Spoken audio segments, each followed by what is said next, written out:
when you are suspecting a patellofemoral affection, like a patellofemoral osteoarthritis, like chondromalacia patella, like laterally tilted patella, that time you take a skyline patella. Anatomical snuff box tenderness after an injury is scaphoid fracture unless proved otherwise. Patient had a fall, scaphoid tender, anatomical snuff box. Even if the X-ray is normal, it is still a scaphoid fracture. So immobilize them in a scaphoid cast. Remove the cast at 10 days, repeat X-ray. If the X-ray shows a scaphoid fracture, of course, continue it for 6 weeks. But history of fall, examination shows anatomical snuff box area, scaphoid tenderness. Plain X-ray normal, still consider this as scaphoid fracture because scaphoid fractures are known not to pick up on first X-ray. They'll come up only on the 10th day X-ray.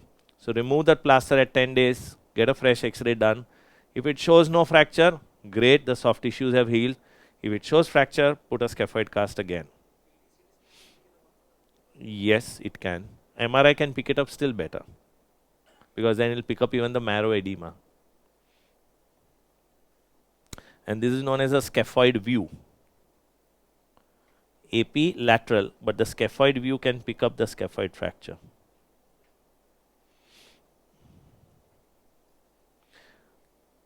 Scaphoid fracture.